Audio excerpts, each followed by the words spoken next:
Muy buenas noches a todas y a todos. Es realmente un gusto ver que este seminario está generando tanta concurrencia, tanta participación de estudiantes preocupados por el fomento y desarrollo del pensamiento crítico tan necesario a nuestro modo de ver en CIESPAL en nuestros días. Yo voy a centrar la ponencia más sobre la reflexión de lo político, lo técnico y lo estético entre Rancière y Echeverría. Para Bolívar Echeverría, en líneas con las reflexiones de Carlos Marx, el modo capitalista de la vida opera a partir de algo que podríamos denominar como represión y enajenación fundamental de lo político. Y lo político, como sabemos, es una de las cualidades específicas de los seres humanos que viven en sociedad y que poseen discurso. Comprender al ser humano como animal político, nos dice Echeverría, es reconocer su necesidad esencial de vivir en polis o en sociedad con los otros seres humanos. Lo político tiene que ver con esa capacidad de decidir sobre los asuntos de la vida en sociedad, de fundar y alterar la legalidad que rige la convivencia, de tener a la socialidad de la vida humana como una sustancia a la que se le debe dar forma y a la que se la puede transformar. En sociedades neoliberales, lo político viene a ser sofocado o marginado, puesto que esta dinámica económica, como proceso de exacerbación de lo privado, se reproduce de manera atomizada e inorgánica, sometiendo a las relaciones sociales o comunitarias, limitando drásticamente los ciclos de reproducción social. El discurso liberal moderno, nos dice Echeverría, se ha encargado de posicionar a la política como una práctica o actividad especialmente relacionada con la llamada política pura, que vendría a estar constituida por el conjunto de actividades propias de la clase política o lo que está relacionado con los estratos más altos de la institucionalidad social y que tiene que ver con el Estado, el manejo de las instituciones, los partidos políticos, campos en los que la sociedad existe exclusivamente en tanto que sociedad representada. Las formas propiamente sociales con las cuales se reconfigura la sociedad toman cuerpo concreto en un conjunto de instituciones que regulan las relaciones sociales y que tienen que ver con todos los aspectos de convivencia, unos más públicos, otros más privados, que abarcan desde los lazos de parentesco hasta las instituciones religiosas, pasando por las instituciones laborales, civiles y políticas. Sin embargo, como nos recuerda Echeverría, nada entorpece con mayor fuerza la cultura política en nuestros días que la suposición liberal que señala que la puesta en práctica de lo político pertenece en calidad de monopolio únicamente al ejercicio de la política, es decir, a ese conjunto de prácticas y procesos que tienen que ver con el Estado y con las instituciones que determinan el orden social en el que se organiza la coexistencia humana. Lo político, como señala Echeverría, está directamente relacionado con la conflictividad. Es el espacio en donde se cuestiona la supuesta efectividad de la política, sus aspectos técnicos o burocráticos. Es el lugar desde donde se reformulan las dinámicas que impiden reconocer las demandas sociales, así como la diversidad de las identidades colectivas. Lo político es desde donde surge el nosotros, indios, afros, LGBTIs, ecologistas, etc., en oposición al ellos, el Estado, el gobierno, las instituciones, los partidos políticos y lo instituido. Lo político es el campo donde se vive el conflicto, la tensión, el antagonismo y las fricciones sociales frente a la manera como se construye la sociedad. En nuestros días de hegemonía global neoliberal, podemos hablar de un modelo económico-político que busca opacar o silenciar los antagonismos, así como todo conflicto social.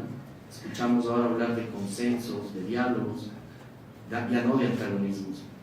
Como ya lo manifestaba en su momento Carl Schmitt, la tradición liberal a pesar de reproducir estados con grandes diferencias sociales, económicas y culturales, no acepta ningún tipo de cuestionamiento, ni tampoco que se ponga en duda su capacidad de procesamiento de demandas sociales. La llamada política formal intentará sofocar todo tipo de manifestación de lo político, aduciendo que si los conflictos no son seleccionados, mediados o procesados por la política pura, estos deben ser descartados.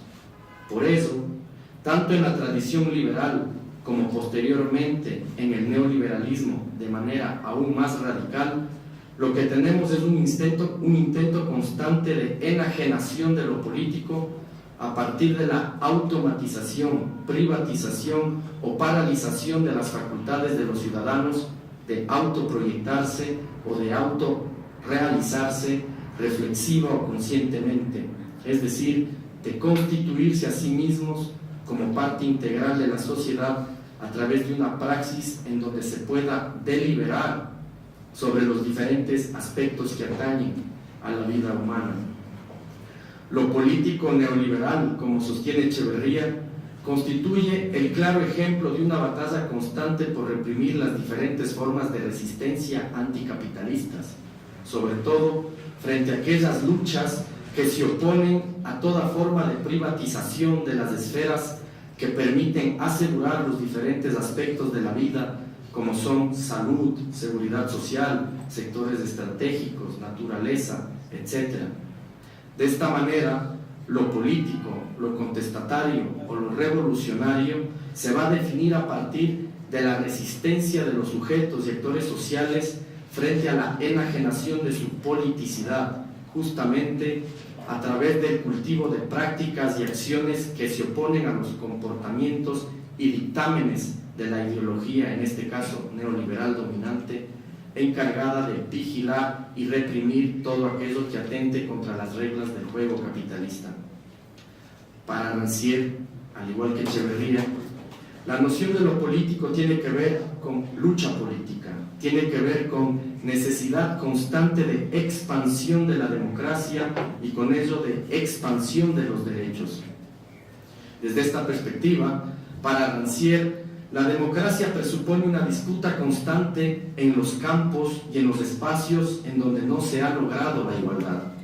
En este sentido, los procesos emancipatorios tienen una tradición, una historia que no está hecha únicamente de eventos que estallan en medio de la cotidianidad de injusticias, sino que están relacionados con disputas históricas que demandan y exigen recrear las formas de lo común para que éstas no dependan únicamente del Estado o del consenso neoliberal. Pero ¿qué relación tiene la política con la democracia? La democracia, nos dice Rancière, tiene dos adversarios. Por un lado, se opone claramente al gobierno arbitrario, a un gobierno sin límites, que podemos llamar tiranía, dictadura o totalitarismo.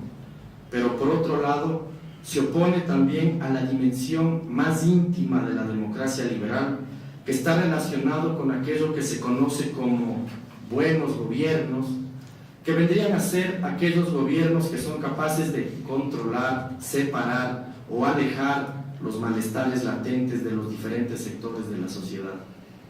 Las denominadas crisis de los gobiernos democráticos no van a ser otra cosa que la intensidad y la exacerbación de las manifestaciones y expresiones de esos sectores de la sociedad que no encuentran su representación al interior de la llamada política formal.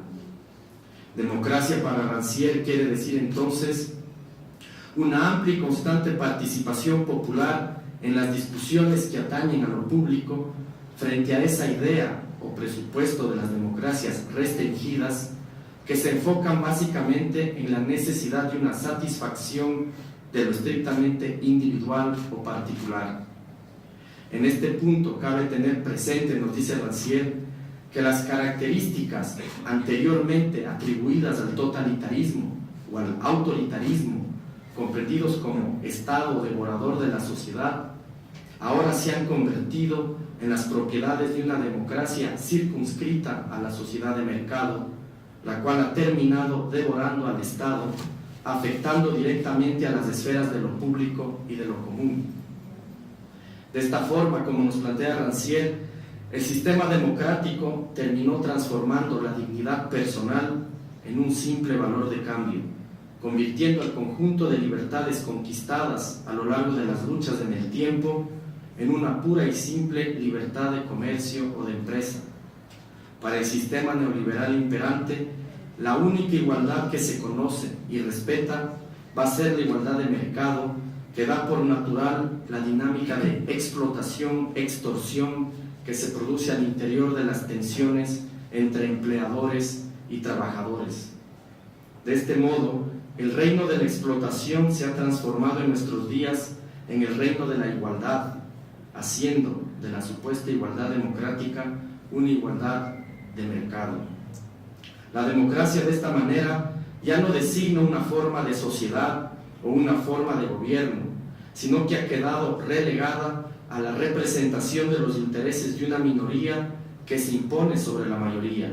En otras palabras, la representatividad política terminó reproduciendo el derecho a una construcción oligárquica de sociedad, en donde siguen siendo las pequeñas minorías las que controlan el poder económico y las que terminan configurando los asuntos públicos que nos atañen a todos. ¿Y qué rol juega la técnica política en la configuración de las llamadas democracias? El objetivo de la técnica política para estos autores va a ser el de limitar los conflictos, el de reducir la complejidad de las tensiones, para lo cual va a operar como instrumento de contención con el fin de evitar la discordia, la anarquía o la guerra civil. La técnica política neoliberal asume así un rol protagónico, nos dice Echeverría, al operar como garante de la autorrealización individual de todos los propietarios privados encargados de reproducir un determinado modelo de sociedad relacionado sobre todo con la acumulación acelerada del capital. Los estados liberales de este modo van a transformar la inestabilidad, el conflicto, la fricción y las asperezas o las resistencias anticapitalistas en dinámicas que permiten asegurar las condiciones de libertad o la llamada libre competencia. Siguiendo esta línea de reflexión, retomando otra vez a Schmitt, que es de la vereda opuesta, digamos, señala este autor que toda la elocuencia apasionada del liberalismo se va a elevar en contra de la violencia y en contra de la amenaza a la libertad, pero a la libertad individual. Sin embargo, detrás de la defensa y la exaltación del mundo de los negocios, lo que tenemos es el intento constante por parte de la política de aniquilar los espacios de manifestación de lo político. Para eso, la política liberal se va a servir del llamado Estado de Derecho, que quiere decir del derecho privado, relacionado directamente con la propiedad privada. De esta forma, el pensamiento liberal termina por someter tanto al Estado como a la política a una moral individualista de derecho privado, cuyas categorías económicas terminan aniquilando lo político de la vida privada, al mismo tiempo que potencian la idea de la felicidad individual. De esta manera, a través de un conjunto de técnicas políticas institucionalizadas, los gobiernos, representantes de las élites económicas, van a convertir las pasiones democráticas en placeres privados, tornándolos insensibles a los bienes comunes, utilizando la llamada ciencia de los expertos para aplacar y sofocar las pasiones de las multitudes. Técnica política, derecho privado, moral individualista, supresión o represión de lo político, nos conduce a lo que Rancière denomina como el individualismo capitalista. La revolución protestante o la ética protestante del espíritu del capitalismo, también definida por Max Weber, terminó por disolver gran parte de los vínculos sociales al atomizar la vida de los individuos, disolviendo los lazos naturales e históricos a través del artificio de las leyes e instituciones con las cuales busca priorizar los requerimientos del sistema capitalista. Detrás de la clásica reverencia a la tradición angloamericana de la democracia liberal y de los derechos del individuo, se puede apreciar el triunfo de una revolución individualista que terminó por dividir el cuerpo social, lo cual se explica en gran parte el éxito y el desarrollo de una dinámica antidemocratizadora que se asienta en el discurso de las libertades individuales en oposición a lo que ellos denominan como la opresión del Estado. Frente a las denominadas malas democracias, consideradas asistencialistas, igualitaristas o colectivistas, se impuso la cultura de los derechos del individuo egoísta que conforma el desarrollo de las sociedades burguesas. Si reemplazamos el término individuos egoístas por el de consumidores, podemos entender que la igualdad que presuponen estos individuos democráticos no es otra cosa que la generalización de las relaciones mercantiles que fulminan cualquier búsqueda de bien común asociado al Estado. Baudrillard, por su parte, denunciaba en su libro La sociedad de consumo las pretendidas ilusiones de un personalismo enteramente sometido a las exigencias mercantiles. Veía en las promesas del consumo la falsa igualdad que enmascara una democracia ausente, que transforma al consumidor en un ente que juega alegremente con los objetos y signos del universo mercantil, estableciéndose así una relación entre democracia y consumo. De esta manera, la democracia se transformó en el reino del consumidor narcisista que varía tanto en sus elecciones electorales como en sus placeres íntimos. El individualismo para Rancière se presenta entonces como una buena causa para las élites, pero como un completo desastre para la civilización. La vida democrática se torna apolítica. Se entiende al ciudadano como un consumidor indiferente de mercancías o de industrias culturales, afectando gravemente al sentido republicano, ya que los gobiernos no están en medida de asegurar la reproducción de todos los seres humanos o no están en medida de protegerlos contra las injusticias de los apetitos individuales, haciendo que los gobernantes se tornen garantes de pequeños espacios de disfrute o de placer asociado a lo que hoy se conoce como el reino de la democracia, del individuo y del consumo. No es a la colectividad en general a la que defiende con tanta pasión el promotor del individualismo democrático, sino a una cierta colectividad, la colectividad bien jerarquizada de los cuerpos, de las atmósferas, de los espacios, salud, educación, naturaleza, tiempo libre, de los cuales se apropian para favorecer a los grupos de poder.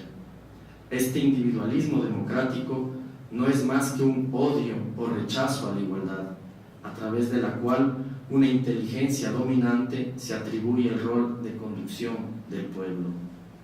La actual guerra declarada por parte del neoliberalismo a los estados de bienestar, en el caso europeo, se presenta como la necesidad de poner fin a una situación que ellos llaman de asistencia social, para reposicionar la idea de responsabilidad individual y las iniciativas de la sociedad civil, al mismo tiempo que señala la supuesta importancia de acabar con esa figura del llamado Estado paternal de la seguridad social y de la solidaridad que surgió de las luchas y reivindicaciones históricas de obreros, campesinos y sectores populares. El objetivo hoy en día, nos dice Rancière, es acabar con las instituciones cuyo fin es fortalecer la solidaridad al interior de la sociedad. Es por ello que el discurso dominante afirma hoy en día que todos aquellos que combaten por la defensa de servicios públicos, por favorecer la legislación del trabajo, las pensiones del desempleo o por un sistema de jubilaciones más justo, van a ser siempre acusados de llevar a cabo una lucha por un modelo de Estado nacional que ya no está acorde con las necesidades económicas de nuestro tiempo, que son las del gran capital financiero e internacional. El llamado consenso neoliberal de esta forma sugiere que nos adaptemos a sus necesidades, lo que en otras palabras quiere decir tomar distancia de las viejas demandas y reivindicaciones sociales, obreras y campesinas consideradas actualmente por la ideología dominante como arcaicas. La democracia en nuestros días oculta y niega la dominación de las élites, traduce los intereses de las transnacionales y del capital privado en requerimientos de los apetitos individuales de los ciudadanos consumidores. Para Rancière, democracia es todo lo contrario a lo señalado por el discurso dominante. Democracia, nos dice este autor, es una forma de gobierno que no permite que las oligarquías reinen a nombre del pueblo.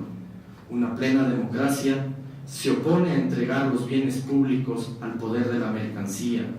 Una plena democracia arranca de los gobiernos oligárquicos el monopolio que ejercen sobre los bienes y servicios que garantizan una vida digna.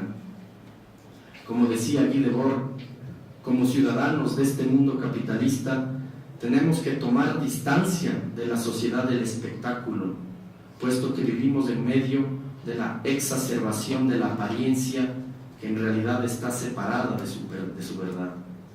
¿Qué hay detrás de la sociedad de consumo? Lo que tenemos al frente es un espectáculo, una forma de reproducción del mundo cuya realidad es la del desposeimiento. ¿Qué relación tiene todo esto con la contemplación, la estética, con la transformación de la sociedad? La emancipación comienza entonces, nos dice Rancière, cuando se comprende que mirar es también una acción que confirma o que transforma la manera como se han distribuido los roles y las distintas posiciones en la sociedad. Espectadores, sí, pero no como condición pasiva, que es la situación normal, sino espectadores activos, que ligan aquello que ven con lo que han visto, con lo que han hecho o con lo que han proyectado. El espectador está ahí para descifrar las imágenes engañosas, desenmascarar las formas ilusorias de enriquecimiento que no hacen más que encerrar a los individuos en sometimiento económico o en miseria. Espectáculo no como ostentación de imágenes que ocultan la realidad, sino por el contrario, para procesar críticamente las imágenes que invaden los cerebros, para transformar las condiciones existentes en energías capaces de reconfigurar otras realidades posibles. Como señalara en su momento Platón, nos recuerda Rancière, la política comienza cuando hay ruptura en la distribución de espacios y competencias e incompetencias, cuando los seres destinados al espacio visible del trabajo se toman el tiempo que no tienen para reivindicar la necesidad de un mundo común, para hacer ver en él lo que no se veía. Ahí es donde se da el encuentro entre política con el arte, cuando este se define como experiencia de disenso o como experiencia de reconfiguración de la experiencia común.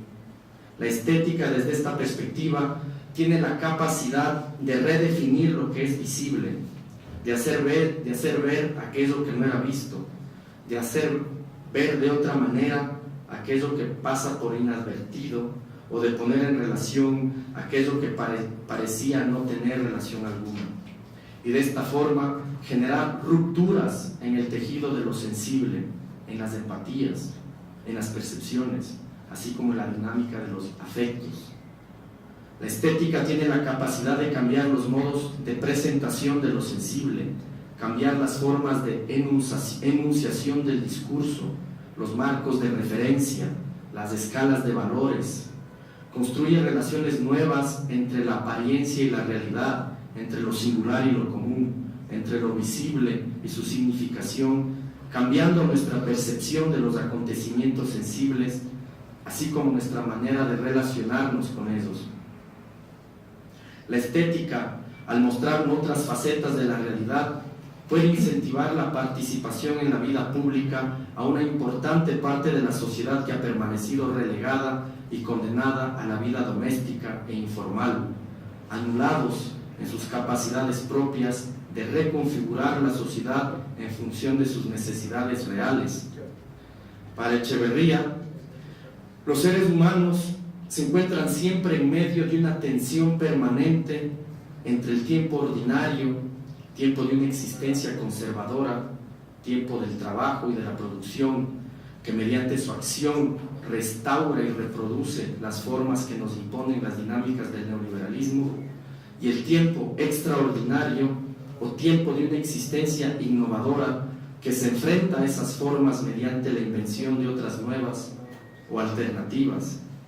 Para Echeverría, únicamente en el tiempo extraordinario se da la posibilidad efectiva de aniquilamiento o destrucción de la identidad de grupo, puesto que es un tiempo que se abre y permite la realización de potencialidades de la sociedad, tiempo en donde las metas y los ideales libres de la comunidad pueden cumplirse.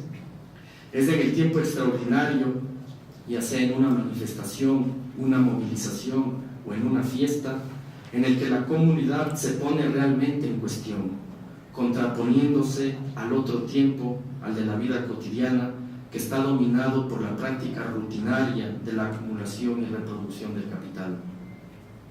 El cultivo del arte y de la estética contribuye de esta manera a rasgar las costuras de la rutina, interponiéndose al tiempo ordinario, potenciando las capacidades humanas de cuestionamiento de las identidades dadas o impuestas, las cuales reproducen cotidianamente el funcionamiento automático y efectivo de la sociedad.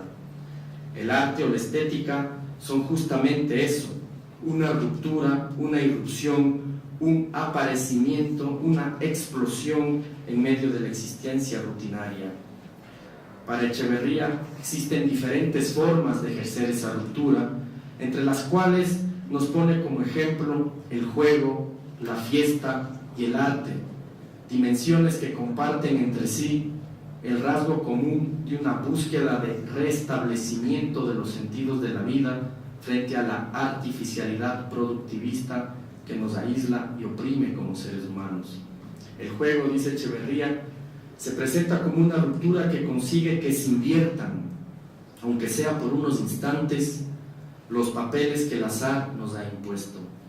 El momento lúdico trae consigo el placer de la experiencia de una pérdida fugaz de todo soporte, la instantánea convicción de que el azar y sus consecuencias pueden ser, al menos por un momento dado, intercambiables. La fiesta, por su parte, como agrega Georges Bataille, es una dimensión en la cual está permitido y en la que incluso se exige aquello que está absolutamente vetado o excluido en el momento ordinario. La transgresión de los límites propios o de los límites socialmente establecidos son los que le da el sentido a la fiesta. Allí los seres humanos encuentran su colorido, siendo justamente esas transgresiones las que llaman la atención.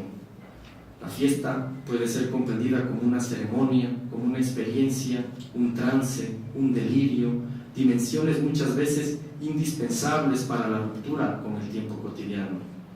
Si no se da ese traslado, si el paso de la conciencia rutinaria a la conciencia de lo extraordinario no se da mediante una sustitución de lo real por lo imaginario, no hay propiamente una experiencia festiva. Por ello, no hay sociedad humana, nos dice Echeverría, que desconozca o prescinda del disfrute de ciertas sustancias potenciadoras de la percepción o hasta incluso incitadoras de la alucinación. Gracias a estas sustancias, los seres humanos violentan su existencia orgánica, obligándose a dar más de sí, a rebasar lo requerido por su simple animalidad, para desde allí poder percibir algo que en estado consciente o de fijación productivista estaría vedado. Es justamente en la dimensión festiva, como señala Echeverría, donde lo imaginario da refugio a lo político y donde la actitud anticapitalista está omnipresente. El caso del arte es, sin embargo, completamente diferente a las dos anteriores. Con el arte, nos dice Echeverría, se intenta revivir esas experiencias de plenitud de la vida, pero ya no mediante el recurso a ceremonias o ritos, sino a través de sus propias técnicas, de sus propios dispositivos, instrumentos, que nos invitan a apreciar otras dimensiones de la vida que la rutina obstruye, silencia, posterga o calla. La experiencia estética proporciona al resto de la comunidad oportunidades de contemplación, de aprendizaje, de goce, incluso en ocasiones de excepcional miseria.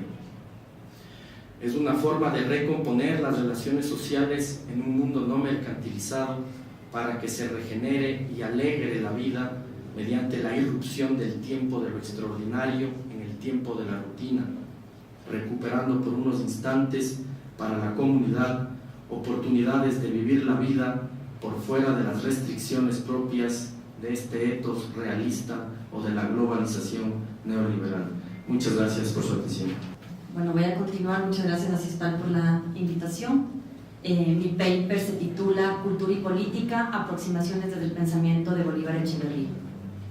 Los planteamientos de Bolívar Echeverría sobre lo político se derivan de una construcción teórica de la cultura anclada en dos conceptos claves: el etos histórico y el valor de uso. Este paper intentará entretejer los postulados principales de cada uno para entender las dimensiones de la formulación de lo político en el plano imaginario de la vida social que plantea el autor.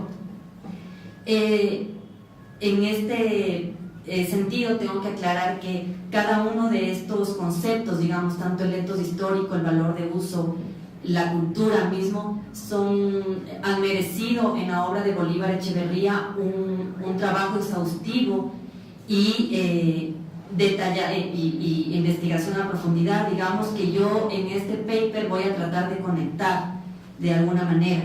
Entonces es una propuesta mía, digamos, de ir siguiendo el hilo de lo político en la obra y en los conceptos claves que, o sea, a mi parecer tiene el pensamiento de Bolívar.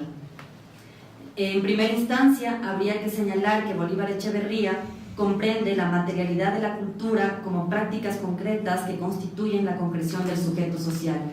En otras palabras, las formas culturales como maneras de hacer y por consiguiente como prácticas de producción de sentido, partiendo de una definición crítica de la cultura que cuestiona la invasión de la forma mercantil homogenizante y abstracta sobre la vida social.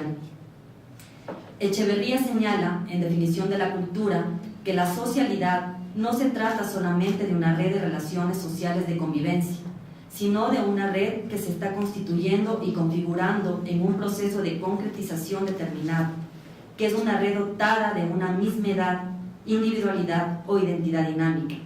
Esta era una cita, cierro comillas. En este sentido, define la cultura como el cultivo crítico de la identidad, donde la identidad se entiende como la dimensión material de la socialidad, es decir, como las formas concretas y múltiples que adquiere la reproducción social, y donde el grado crítico significa la puesta en crisis de dicha identidad. Por otro lado, los planteamientos de Echeverría se centran en el análisis de la politicidad del proceso de reproducción social, a través de una comprensión semiótica del valor de uso o forma natural, como lo múltiple y diverso de la concreción del humano, que, partiendo del entendimiento de la artificialidad de lo social, cuestiona e interpela la supresión del potencial de libertad de lo social al imponerse una forma identitaria, homogenizante y abstracta fundada en el valor mercantil. Siguiendo las ideas respecto a la transnaturalización que desarrolla en definición de la cultura, se entiende que lo que determina la condición del humano no es un estado de naturaleza pura, sino su condición de ser social. Así, lo social es siempre artificial y arbitrario, y por lo tanto, la artificialidad contiene una condición de elección que implica que una forma siempre puede ser otra. Para el autor, la forma natural hace referencia a este proceso de transnaturalización. Esta artificialidad, que implica necesariamente libertad y autonomía, es lo que lleva a Echeverría a comprender que la forma natural, como lo múltiple y diverso de la concreción de lo humano, no desaparece en el capitalismo, sino que es subsumida por una lógica que suprime su potencial de libertad al imponerse una forma identitaria homogenizante fundada en el valor mercantil. Así, la forma natural corresponde a los valores de uso porque está asociada a las necesidades de producción y consumo del ser humano. Construyendo una crítica a la modernidad, Echeverría explica la subsunción de la forma natural bajo la forma del valor o valor mercantil en la dimensión social del capitalismo, diciendo, abro comillas, esta subsunción consiste en el fenómeno de la enajenación, la subjetividad de esa vida, su capacidad política de identificarse o de decidir sobre sí misma, sobre su forma, es sustituida por su representante fantasmal, por la voluntad de autovalorizarse que está en el valor económico del mundo de las mercancías capitalistas. Cierro comillas. Cabe señalar que las ideas desarrolladas por Echeverría respecto a la comprensión semiótica del valor de uso como forma cualitativa del mundo de la vida, es decir, como la pluralidad de lo humano, derivan de una noción de la reproducción social como un proceso de significación, por cuanto involucra producción de sentido. En consecuencia, si en el capitalismo el valor de uso es subsumido por el valor en tanto lógica productivista que domina la producción de sentido, la resistencia significará la supervivencia de una dimensión cualitativa, esto es, multiplicidad y diversidad de formas en el plano imaginario de la vida social, incongruente con la forma homogenizante de la valorización del valor del capitalismo. Así, pensar lo político, en términos de Bolívar Echeverría, implica reconocer la condición de politicidad del proceso de reproducción social. Esto quiere decir la politicidad como constitutiva de la identidad.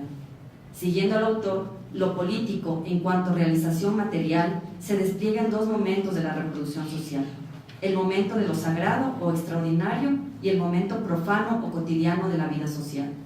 El momento extraordinario es el momento de revolución o catástrofe, donde la identidad es puesta en crisis dentro de un tiempo que altera toda normalidad y la comunidad refunda o reactualiza la identidad.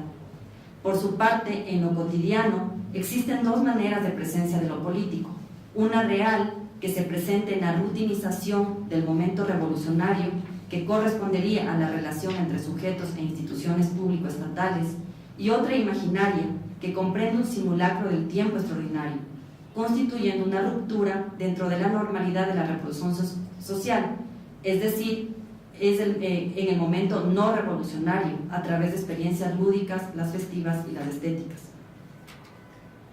Para Echeverría, la puesta en peligro de la identidad significa rupturas que acompañan el funcionamiento rutinario de la vida cotidiana, burbujas de libertad que irrumpen para mostrar la tensión entre un mundo constituido y arbitrario y el riesgo de que sea solo una de sus formas.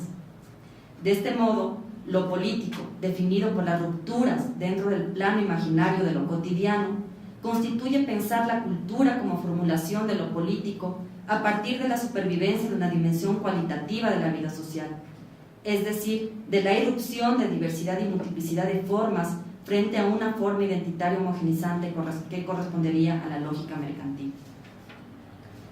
Precisamente, la configuración de lo político en el plano de lo imaginario, en tanto interiorización de subjetividades, permite conectar con el último de los conceptos claves dentro del pensamiento de Bolívar que hemos venido siguiendo, el etos histórico. Echeverría conceptualiza el etos histórico como un comportamiento y un carácter, señalando: ubicado lo mismo en el objeto que en el sujeto, el comportamiento social estructural al que podemos llamar etos histórico puede ser visto como todo un principio de construcción del mundo de la vida. Esta era una cita, cierro comillas. A partir de allí, explica que existen 4 etos o modos de interiorizar la contradicción constitutiva de la modernidad capitalista.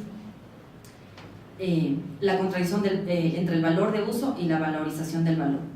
En su obra, La modernidad de lo barroco, señala que a partir de la contradicción entre el valor de uso y valorización del valor, se desplegarían 4 etos históricos o principios de organización de la vida social que permiten sobrevivir a la contradicción de la modernidad capitalista: el etos realista, el etos romántico, el etos clásico y el etos barroco. Aquí voy a hacer solo un paréntesis sobre el etos barroco, no hay necesidad como de extenderse más, para seguir, digamos, en la línea que estaba o que propone este paper, ¿no? El etos barroco Entonces asume la contradicción como inevitable, pero la mantiene como inaceptable y ajena.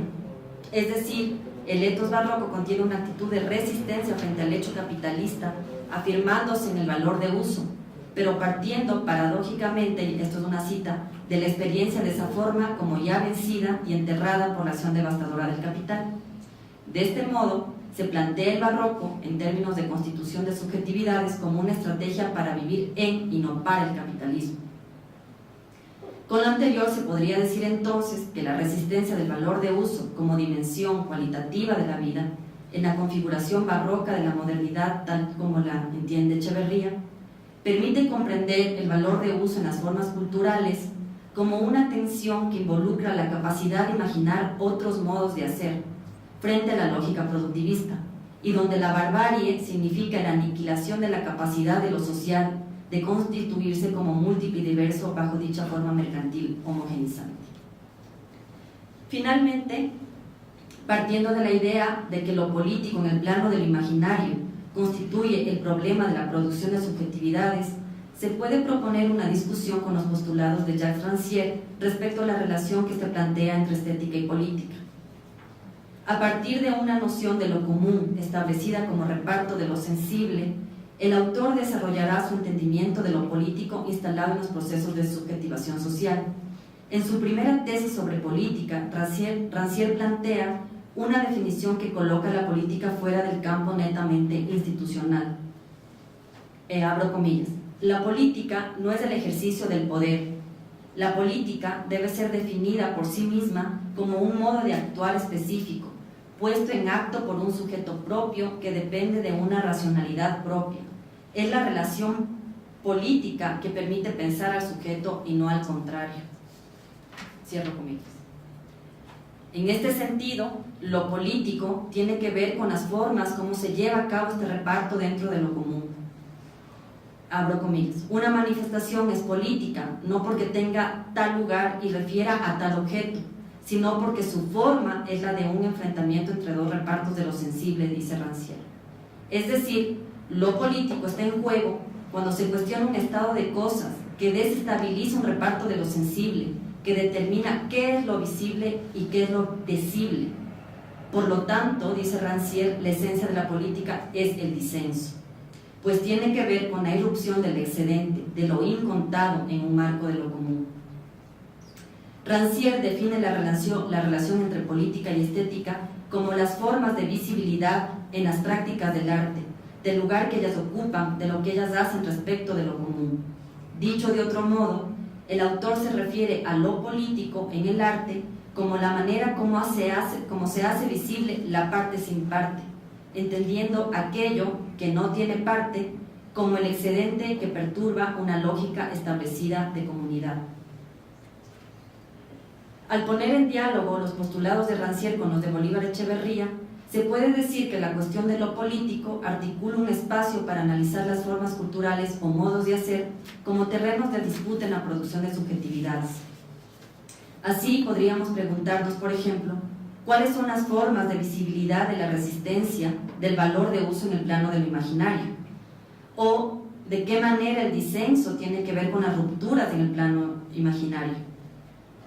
¿Cuál es la relación entre el disenso y formas derrotadas por la forma identitaria homogenizante fundada en el valor mercantil?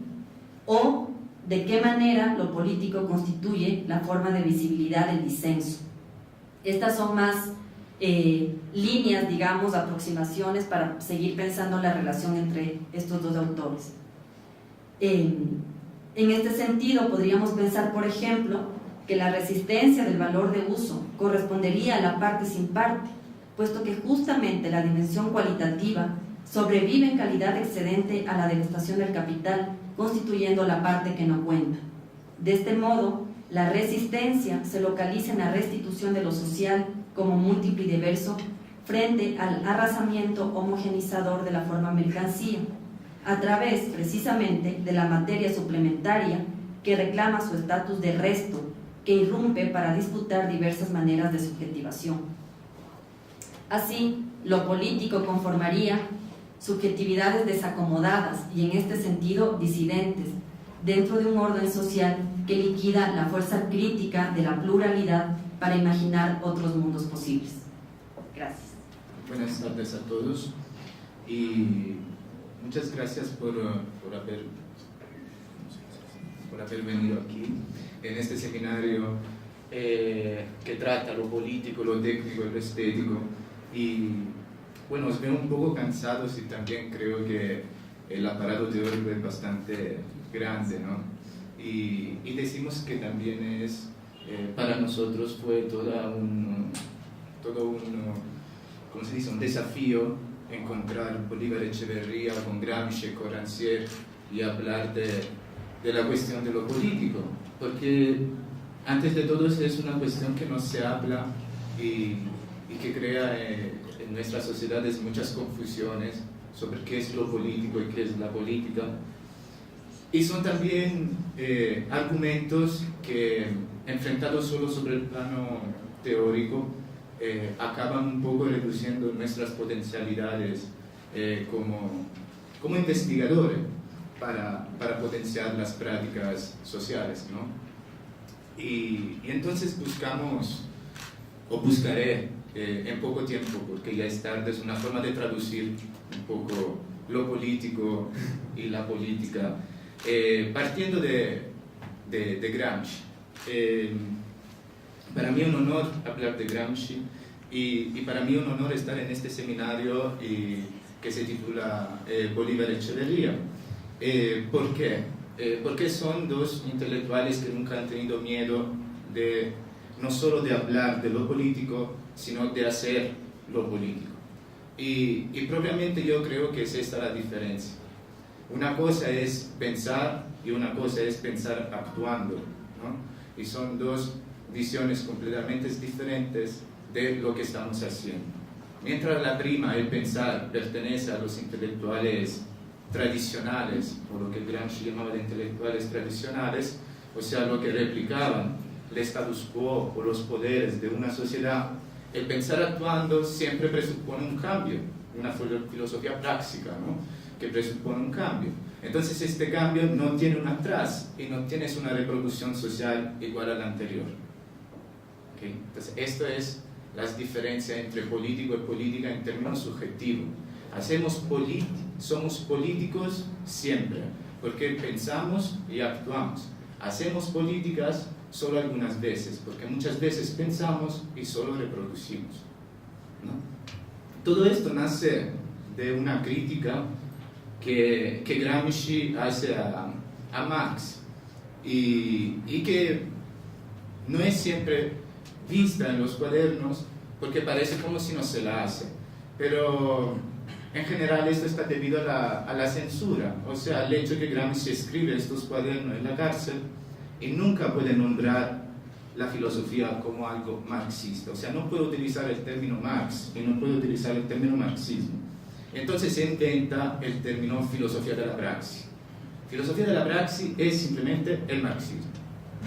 ¿Okay? Partimos de este punto. Entonces, ¿cuál es el marxismo de Gramsci? ¿En qué se diferencia con el marxismo de Marx? Se diferencia sobre el hecho que Gramsci le contesta a Marx el hecho que Marx es bastante idealista y posiciona y nunca se emancipa de un idealismo, aunque escribe las tesis sobre Feuerbach, nunca se emancipa de este idealismo.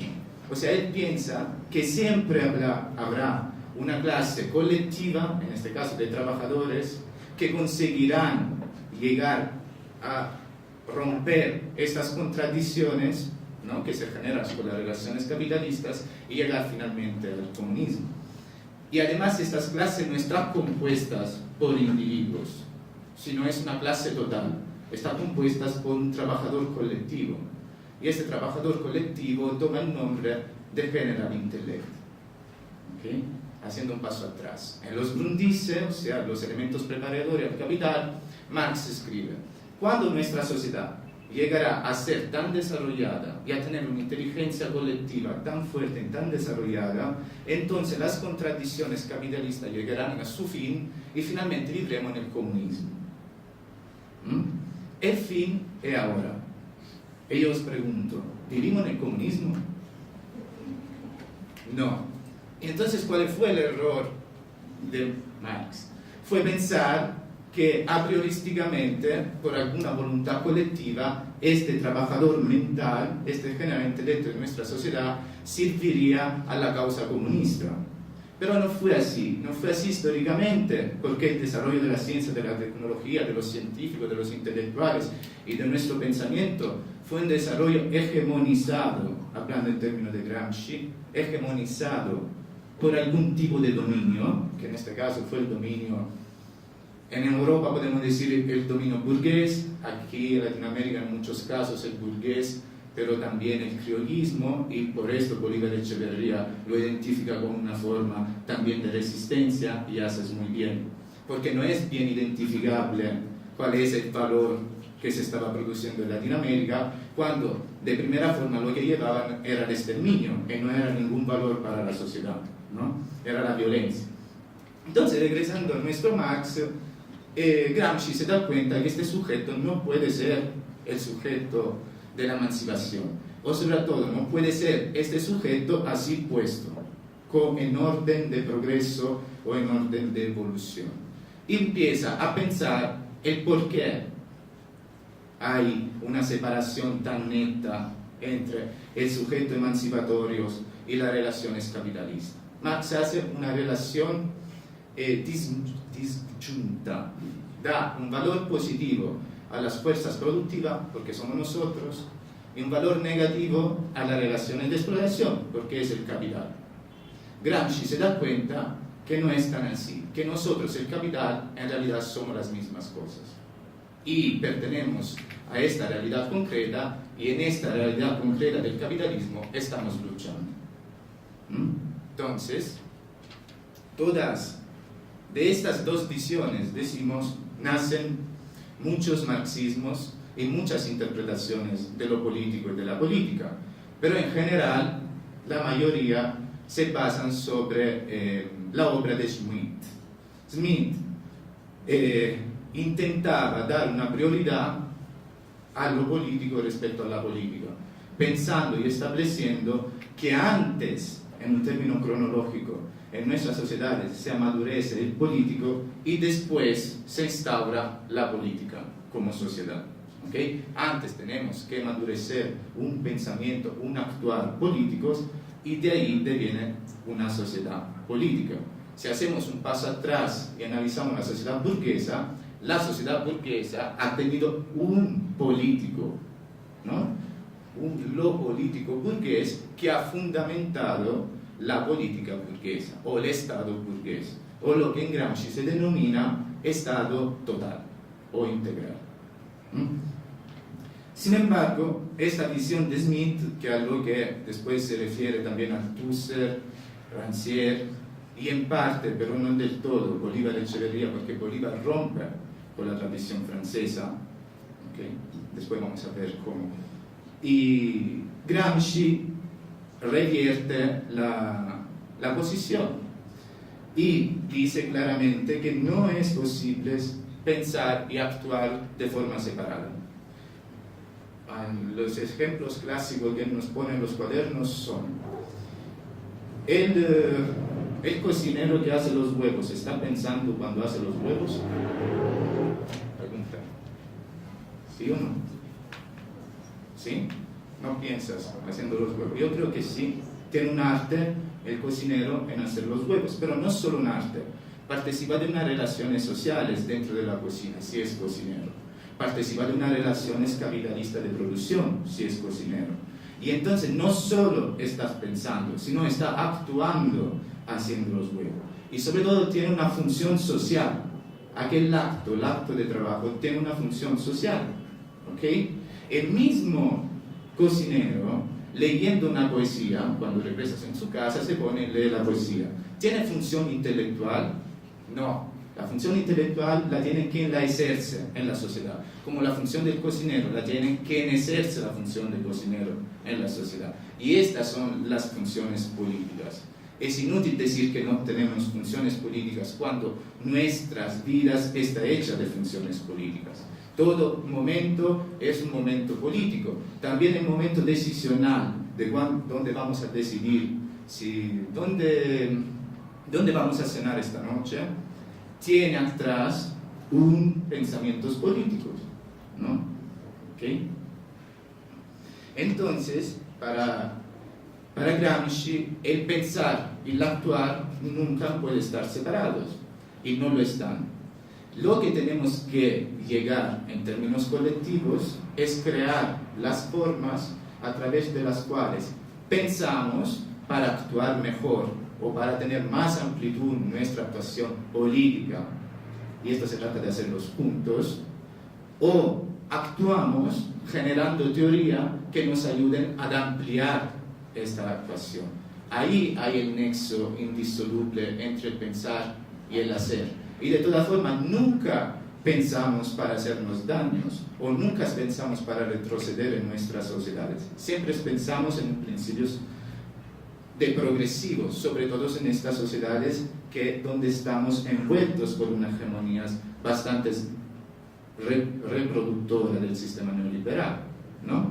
Entonces no existe diferencia o no existe más diferencias conceptuales entre el sistema político, o sea, la política entendida como sistemas políticos, y el sistema civil, la sociedad civil.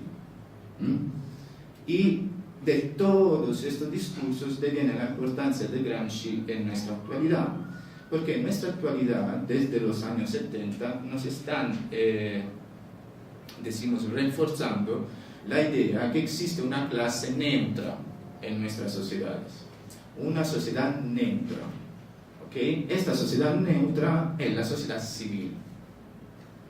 La sociedad civil se presenta siempre como una sociedad no política, que no toma decisiones políticas y que no hace partes de la sociedad política. Y lo hacen propiamente con una separación de intentos. Separamos lo que es política de lo que es sociedad civil. Y de esta forma lo que hacemos es no pensar nuestros políticos en el momento que estamos asumiendo el papel de sociedad civil. Regresamos un momento. Vosotros en Ecuador tenéis la historia de los movimientos indígenas. La historia de los movimientos indígenas es una historia netamente política. Es una historia que Gramsci examinaría reutilizando el término de subalternizado, ¿no? O de subalternidad. Cómo una hegemonía ha producido el subalterno. En este caso, cómo la modernidad capitalista o neocapitalista de Ecuador ha producido el sujeto subalternizado indígena. ¿Estamos? La lucha indígena, o sea, del subalternizado, se nos presenta, pero por los mismos sujetos indígenas como una lucha apolítica. No, nosotros no somos políticos, no, nosotros no hacemos políticas, nosotros trabajamos y luchamos para el buen vivir, para el conocimiento ancestral. Este conocimiento es un conocimiento político. La acción sobre este conocimiento es una acción política. Entonces, ¿por qué nos estamos siempre yendo del núcleo del campo de la política? ¿Por qué escapamos de este campo? Esta es la pregunta que nos hacemos. Desde los años 70 nos estamos escapando, fugando del campo de la política. Todos, sobre todo las izquierdas mundiales, excepto este diseño que se ha vivido en Latinoamérica, se han empeñado a escaparse del terreno de la sociedad política, sobre todo del Estado representado en cuanto Estado de democracia representativa, Estado representativo, ¿no? Los partidos no sirven más, el Estado no sirve más, la nación no sirve más y la política no sirve más. Y entonces, ¿qué sirve? Sirven los movimientos, sirve la autoorganización y sirve sobre todo la neutralidad de la sociedad civil. ¿Y si estamos haciendo un favor al neoliberalismo?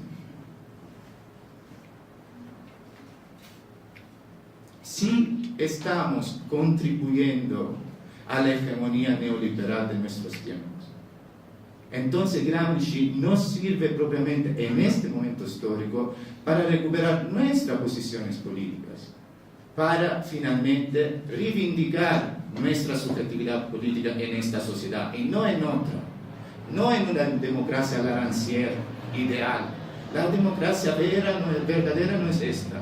La democracia verdadera no es esta otra. No, esta es. Con sus principios y sus defectos, es el resultado de las relaciones sociales que nosotros pertenecemos. Y entonces es el resultado de la hegemonía en que nosotros participamos, cada día y cada noche. Claro que esa hegemonía tiene una sociedad, o decimos un bloque dominante, alguien que nos está dominando. Pero claro que el dominador, a lo que le interesa es crear un consenso entre todos. Entonces dominar sí, pero con nuestros mismos argumentos, no con los argumentos suyos. Nuestros argumentos devienen los argumentos del dominador, y así es que funciona una hegemonía neoliberal. ¿Y si los argumentos son los argumentos técnicos? Si no se presentan estos argumentos bajo las formas de tecnicismos. Bueno, estos argumentos no se presentan como argumentos políticos, devienen como argumentos neutrales, científicos, que es muy complicado de debatir en el plano político real. ¿Por qué? Porque el desempleo ha bajado de un 10%, porque hemos hecho 3.000 millones de inversiones en esto, y porque la desigualdad ha bajado de un 3.8, y podemos meter el precio del petróleo, y podemos meter cuanto queremos.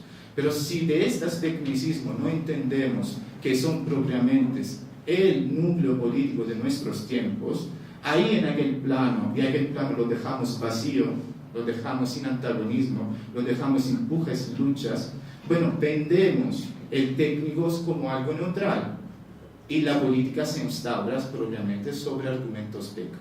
La tecnopolítica es cuando nuestra política se rehace a una ideología técnica, ¿ok? E intenta esconder lo político que hay atrás de este tecnicismo. Y os puedo garantizar que la ciencia es muy política y para nada técnica. No reproduce, produce. Es un conocimiento que se funda sobre la originalidad. En la política o lo político es propiamente trabajar esta originalidad al servicio de la sociedad. Ahora hay dos cuestiones. ¿Estamos trabajando para disminuir las desigualdades sociales o estamos trabajando para subirla?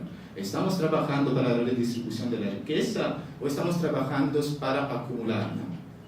Si los argumentos técnicos no nos permiten ver esto, es que nosotros no estamos tomando lo político, no lo estamos viendo, y que nosotros no somos sujetos políticos, y nunca nos ponemos en contradicción delante de estos datos técnicos. Entonces, para poder actuar políticamente, lo que tenemos que hacer nosotros es elevarnos a contradicción. ¿Quién somos? ¿Qué hacemos? ¿Cómo estamos actuando? ¿Con quién somos orgánicos? Todos somos intelectuales. Y todos pensamos, entonces todos somos orgánicos. Somos orgánicos no significa un partido, sino una lucha. Soy inmigrante, vengo aquí. Entonces, lo que hago es subir todas una serie de leyes restrictivas a la migración, que podemos llamar de una forma actualizada de racismo. Pero después tengo los papeles. Devengo una persona, un ciudadano como todos los demás. Y empiezo a raciar y a discriminar el inmigrante que viene. Y yo no me veo más como sujetos políticos y no actúo como tal. Y no me elevo yo a principio de contradicción. ¿Okay? Soy feminista, pero cuando estoy en mi casa me porto de machista. No me elevo yo al principio de contradicción, aunque conozco toda la teoría feminista, pero esa teoría me ha servido para presentar mis prácticas políticas cotidianas, no. Entonces, ¿he hecho filosofía de la praxis? No. ¿He hecho marxismo en mi vida cotidiana? No, no soy marxista, y que soy un intelectual tradicional. Gracias.